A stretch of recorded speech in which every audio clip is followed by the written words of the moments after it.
ఇక జనగామ ఆర్డీఓ కార్యాలయం జప్తునకు జనగామ జిల్లా కోర్టు ఆదేశాలు ఇచ్చింది. బాధితులకు ఇవ్వాల్సిన 9.08 కోట్ల నష్ట పరిహారానికి గాను కార్యాలయంలోని ఫర్నిచర్, కంప్యూటర్లు, ఏసీలు జప్తు చేయాలని అధికారులను ఆదేశించింది.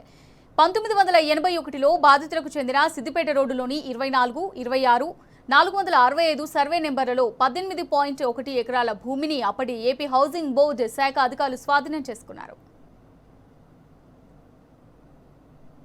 బాధితులు నష్టపరిహారం కోసం సుప్రీంకోర్టును ఆశ్రయించగా అప్పటి లెక్క ప్రకారం గజానికి 39 రూపాయలు నష్టపరిహారాన్ని బాధితులకు ఇవ్వాలని సుప్రీంకోర్టు తీర్పునిచ్చింది.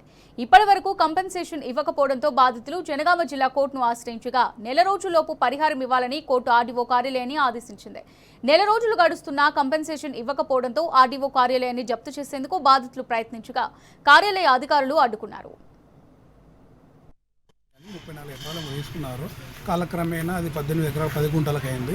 1981లో వాళ్ళు పొజిషన్ తీసుకున్నారు. తర్వాత 96లో ఒక ప్రైజ్ డిక్లేర్ చేసిన తర్వాత 2013లో మనకు జడ్జిమెంట్ వచ్చింది.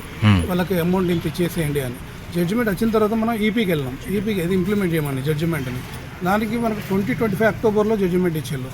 వాళ్ళకి విత్ ఇన్ 1 మంత్లో ఇంత అమౌంట్ ఇంత ఫిగర్ వేసేయండి అని, డిపాజిట్ చేయమని. అయినా ఇప్పుడు 5 నెలలు అవుతుందండి. ఇప్పుడు కూడా ఇంప్లిమెంట్ చేయలేదు, వాళ్ళు ఎగ్జిక్యూట్ చేయలేదు ఆర్డర్ని, జడ్జిమెంట్ని. సో ఏమన్నదంటే judgment if not deposited movable ప్రాపర్టీని అటాచ్ చేసేయండి అని వారెంట్ ఇష్యూ చేసింది. అదే వారెంట్ ఎగ్జిక్యూట్ చేయడానికి అడిగితే 1 మంత్ టైం అడిగిళ్ళు లాస్ట్ జనవరి 6కి. మళ్ళీ second time attachment warrant issue చేసింది మేడము. మళ్ళీ సేమ్ స్టోరీ. ఇప్పటివరకు మళ్ళీ ఎగ్జిక్యూట్ చేయలేదు, మనకు మనీ డిపాజిట్ చేయలేదు. మేము ప్రాపర్టీ అటాచ్మెంట్ చేద్దామని వచ్చామండి. కానీ వాళ్ళు ఆర్డీఓ గారు చేసుకోండి, మీ ఇష్టం, మీకు ఆర్డర్ ఎలా ఉందో అలా చేసుకోండి అన్నారు.